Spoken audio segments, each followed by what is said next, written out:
Good morning, everyone, and welcome to your morning report for Tuesday, the 4th of November, 2025. This is Robert standing in for Mike. Let's get started on the domestic sit rep. So yesterday, Transportation Secretary Sean Duffy said that the Trump administration could shut down U.S. airspace if the risks to air travel increase during this ongoing federal government shutdown. He said the administration is not at the point of ordering an airspace shutdown yet, but if this shutdown does continue into November, there are going to be increasing air travel risks.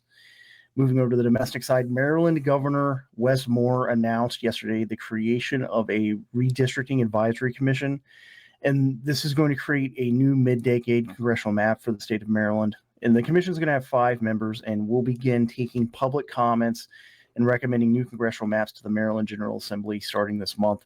This is after a lot of pressure from national level Democrats, especially minority House Leader Hakeem Jeffries, who's been, since the beginning of the Trump administration push for red states to redistrict, has been traveling to Democrat-controlled states around the country, urging their legislatures to start their own redistricting processes. Also, there's a Illinois bill, SB 2339, that the Illinois State Legislature passed last week, and it is headed to Governor J.B. Pritzker's desk. And this is going to expand Illinois' state law, the Right to Privacy in the Workplace Act, and it's going to restrict employers from firing immigrant employees based on identity and work authorization discrepancies reported by federal agencies. It's also going to increase penalties on employers, and I think even more importantly, basically create interested parties that can sue employers for violating this law, including labor unions. Also today, there are multiple Democratic Socialists of America candidates running in local and state elections.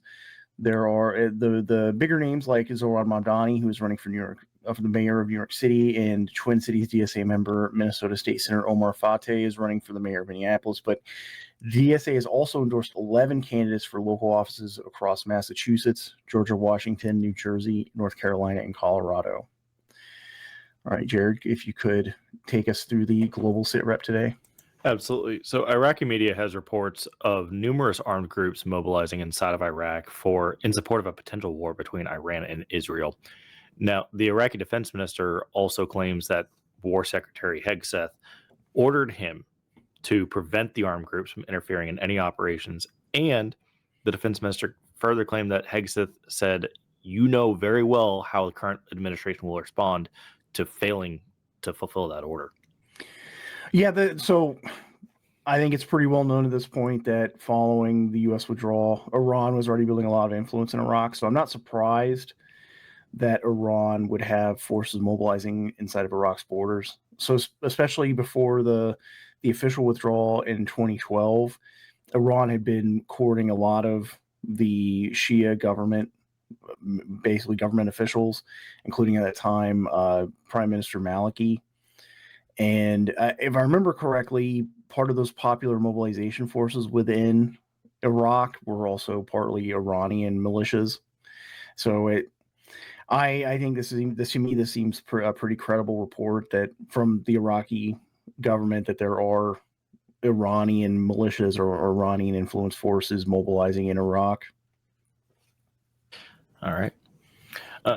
And then yesterday, NBC claimed that the Trump administration is preparing troops to deploy into Mexico, but that the deployment is not imminent and the operation will not undermine Mexico's government.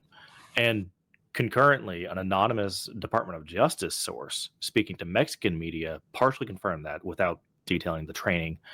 And over the weekend, Deputy Secretary of State Landau actually even offered security assistance publicly after the assassination of a Mexican mayor on Sunday.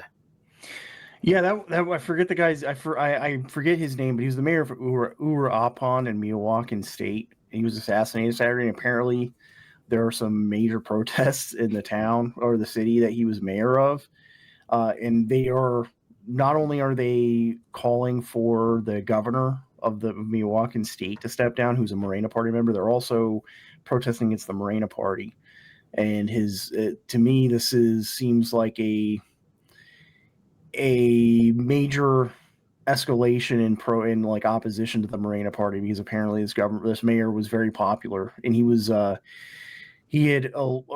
when I saw reports over the weekend, he had reached out to President Sheinbaum to get some assistance against the cartels, and then was assassinated, and now some of these protesters are saying that he was assassinated by the Morena Party, by the state government.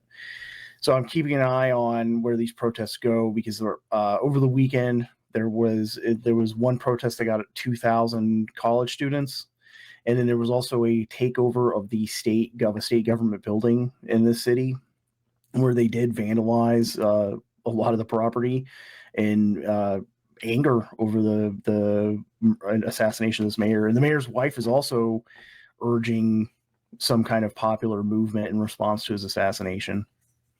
And then just this morning, the Ford Carrier Strike Group crossed the Strait of Gibraltar, entering the Atlantic and now en route to the Caribbean. Just, I think it was about a week and a half ago, Secretary Hegseth ordered them from the Mediterranean deployment over to the Caribbean in support of the counter-narcotics operations.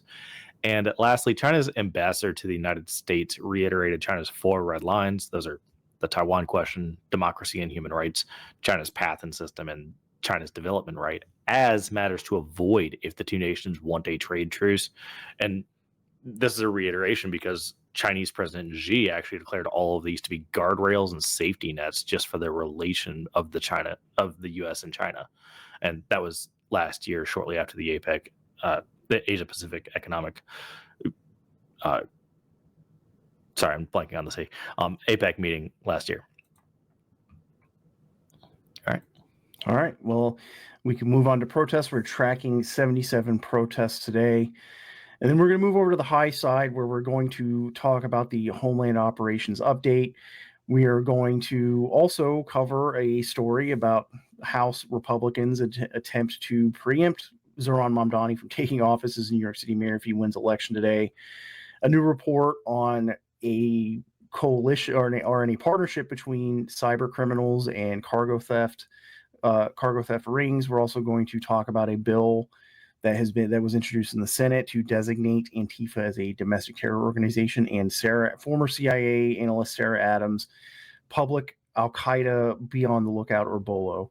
And if you'd like to join us on the high side, you can go to forwardobserver.com/trial and get a 7-day free trial, where you will get access to the high side part of the show, where you will also get our analysis and have access to our questions and answer session. All right, Jared, could you take us to the high side, please?